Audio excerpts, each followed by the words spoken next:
News Network, and you're watching News 9, English news as it should be.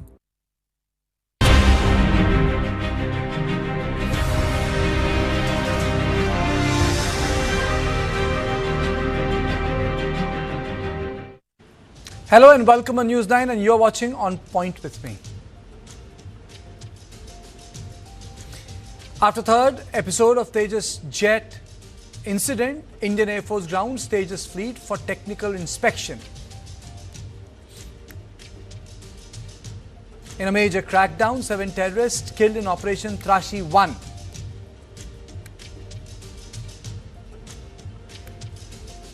Iran Supreme Leader Khamenei announces successor as Iran prepares for possible US strike.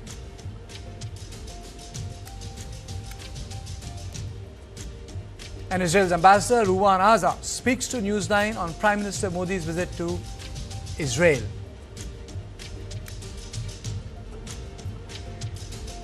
Now let's take a quick look at the headlines. High drama in Karnataka as 31 MLAs write to Congress High Command demanding the cabinet reshuffle in Karnataka. Letter addressed to Rahul Gandhi and Randeep Surjewala.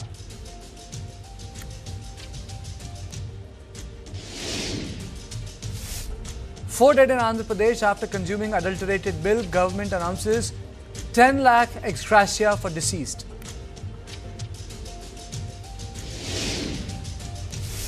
Amid protests and security concerns in Iran, Indian embassy in Tehran advises nationals to leave Iran by all available means of transport, including commercial flights.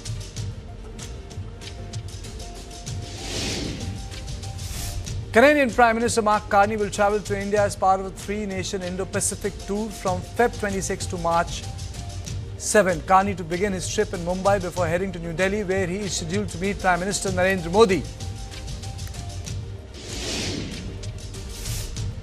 Modi congratulates team of film Boom on winning BAFTA in Children's and Family Film category, calls it a moment of pride for Manipur and nation.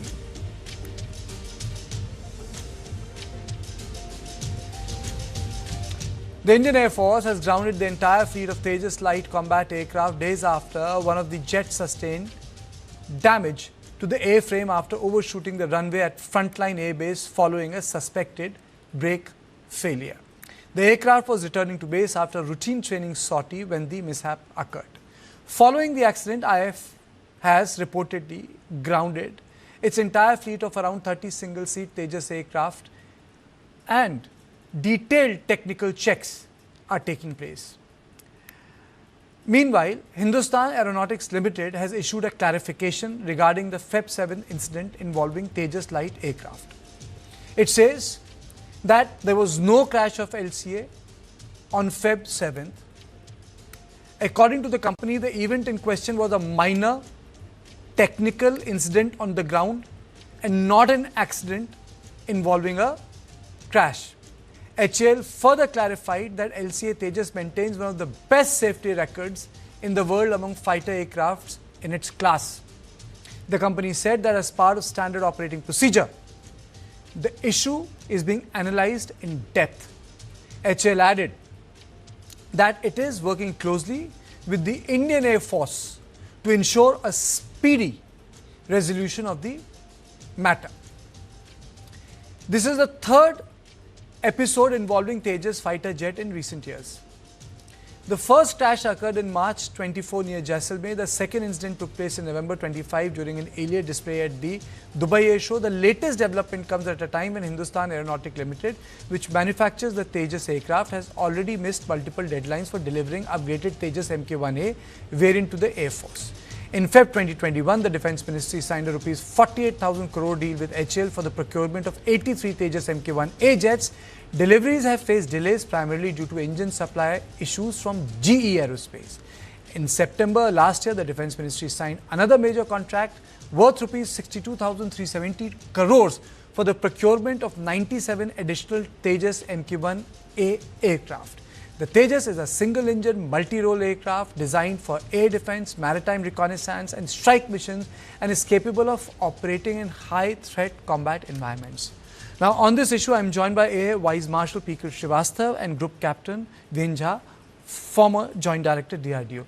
Thank you, both of you. Let me straight away go to Air Vice Marshal P.K. Srivastava. So just to put it in larger perspective, sir, how big is this a cause of concern? Thank you, Karthikeyan. The first thing we must know and we must pass through you to viewers that all the three accidents are in different categories. There are three accidents, but they cannot be categorized in the same bracket because there are three different causes for the same. And the second thing very important is I do not agree with HAL's contention that it was a minor accident. An accident which makes the aircraft categorized as E, that means it cannot be brought back online, is never categorized as minor. It is category A accident. And they said it's a ground accident.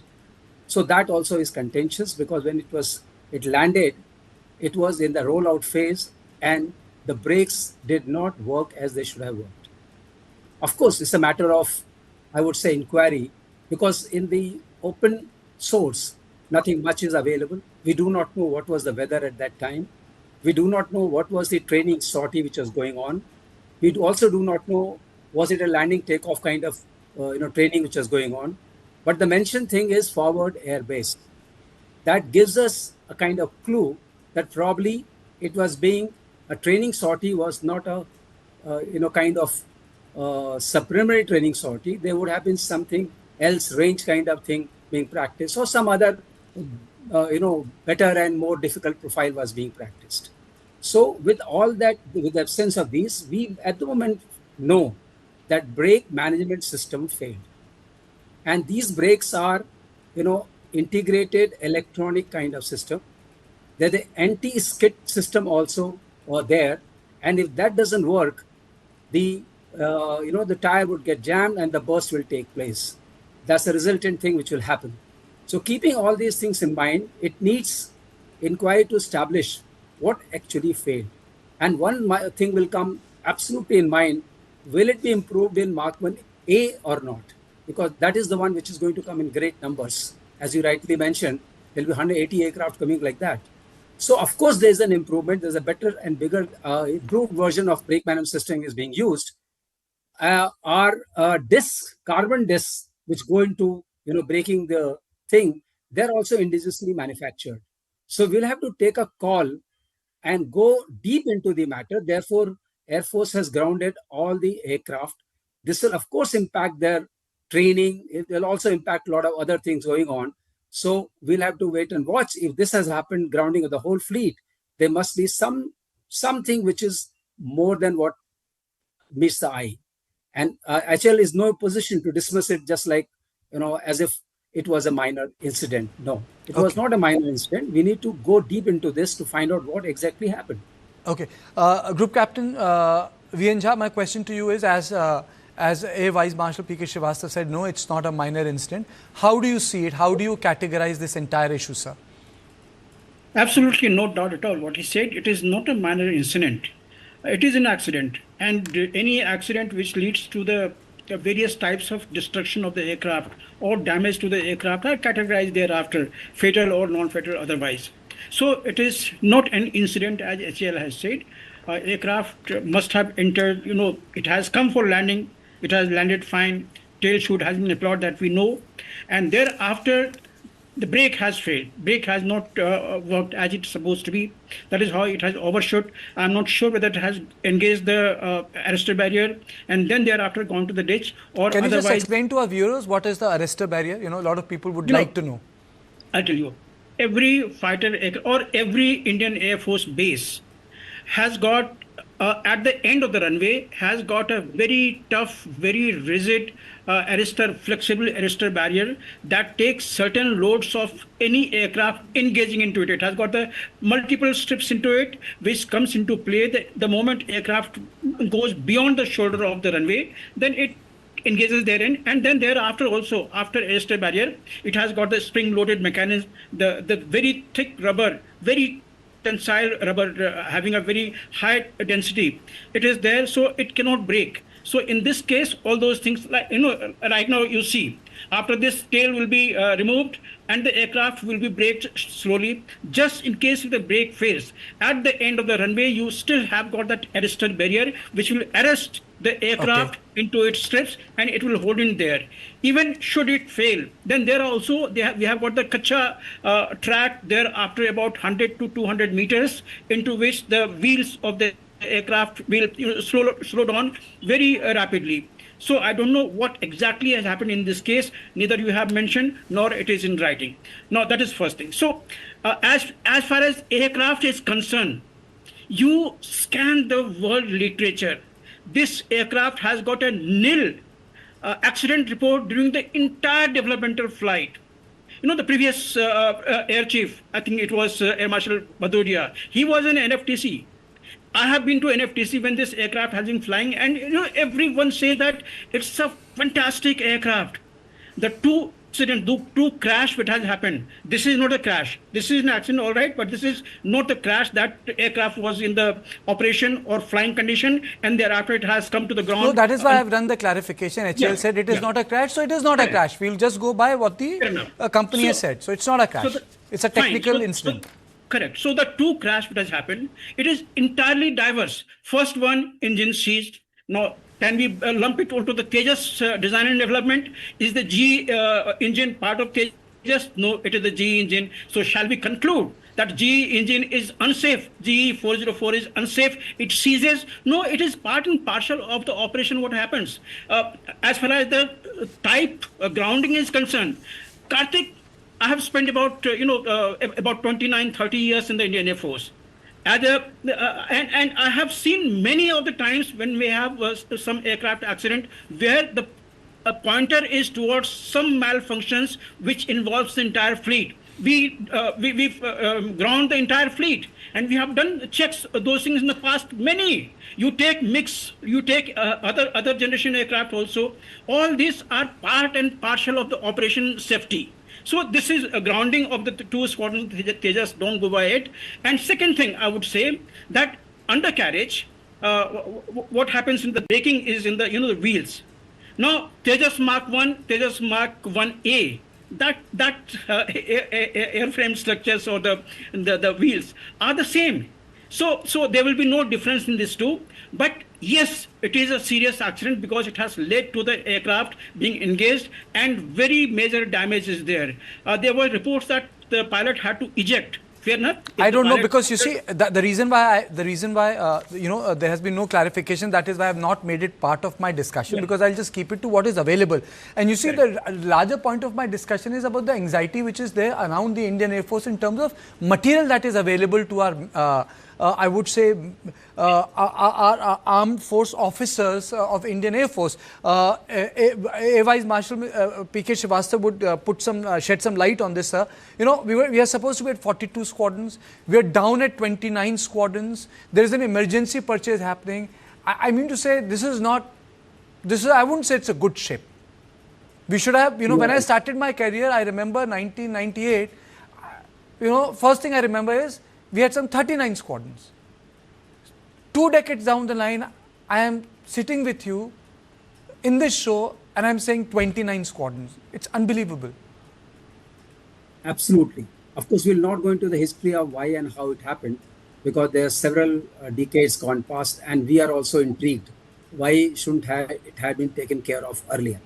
But of course, since we are on the indigenous path, and the engine is the major issue for Mark 1A, they have 5 aircraft structurally ready, and they were awaiting for the engines, which are likely to come now.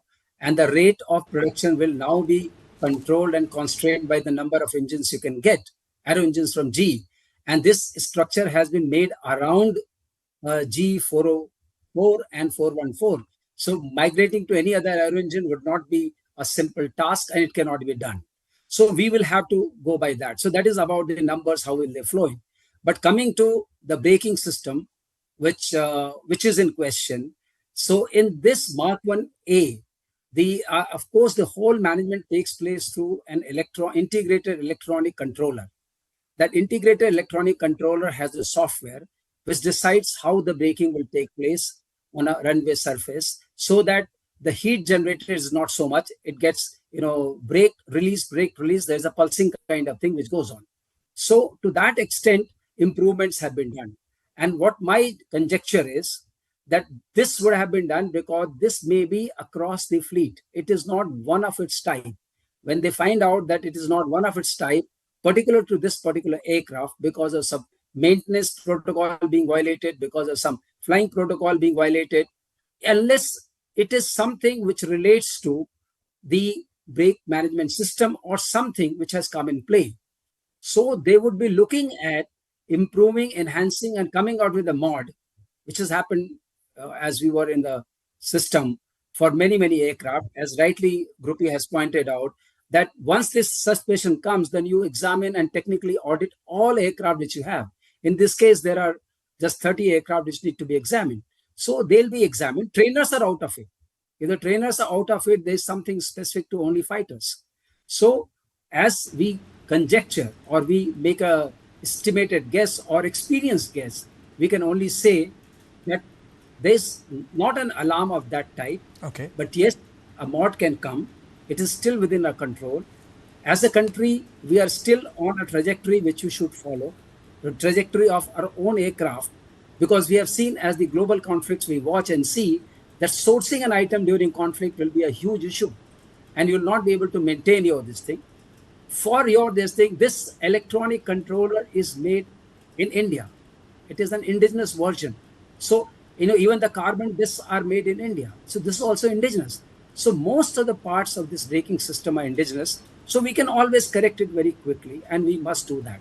That is what, in my opinion, is being done, which is the right thing to do. And since there have been 3 crashes, as Grupi has rightly pointed out, this was considered as one of the safest aircraft during the flight trials. When we go for the final operational clearance, we had nil accident or that major incident kind of report on this aircraft. So that way we are proud. But in recent 2 years, we had these 3 things going on, and that has, in a way, lowered some kind of confidence. But let us tell our viewers, our citizens, through your channel, that it's not so. It is something which can be contained, controlled, and repaired. Absolutely. But of course, this is an unfortunate thing because the pilot had to eject, and the aircraft has become category E. That is, it is non-recoverable. We cannot recover the aerostructure of the aircraft. Okay. So you have 1 aircraft less on the strength. Okay. Group Captain Jha, your closing comments, sir? Look, I would like to say that don't point the finger to the aircraft. Aircraft is absolutely safe. 2 crashes are for 2 different reasons. Aircraft number. I'm not pointing finger to the aircraft, sir. No, I'm sure. I'm sure you are not. I'm just putting my remark. We cannot point the finger to the aircraft because it is the design why the aircraft is absolutely robust. Although I have been part and parcel of another system, that is the ILSS, which has been developed for this aircraft. I was part and parcel of that development. But we knew the aircraft's safety record. So many times I have gone to the NFTC, National Flight Testing Center, and sat in their radio room and seen the aircraft performance absolutely meticulously. Previous air chief was part and parcel of it, so he would know about it. So aircraft is absolutely fine. Now, second thing, every aircraft has, along with its accidents, there's some inherent. F-22, presently accident rate is 7.26, which is absolutely unacceptable.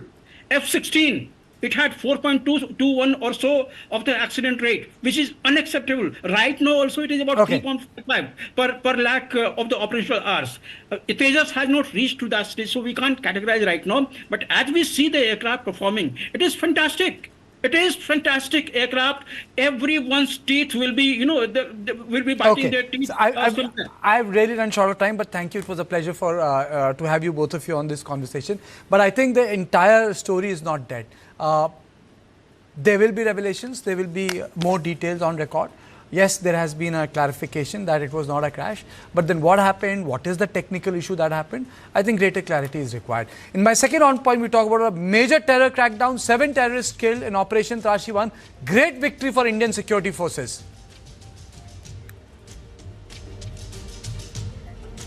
Indian security forces registered a major success in Jammu and Kashmir in Kishtwar province as they eliminated 7 Jaisalmer terrorists under Operation Trashi 1. Among those killed are top Jaish commander Saifullah, a key figure responsible for multiple attacks in Doda-Kishtwar belt. I think that is the strength we have, and that is the strength which gives us more confidence that come what may, we'll keep operating like this and we'll keep neutralizing terrorists, whosoever comes in our area, which is of responsibility. In the month of February, we have been able to eliminate 6 JM terrorists, and on both the extremes of our area, one in the area of Udhampur and other in the area of Kishtwar. And we promise you that we'll continue to do so.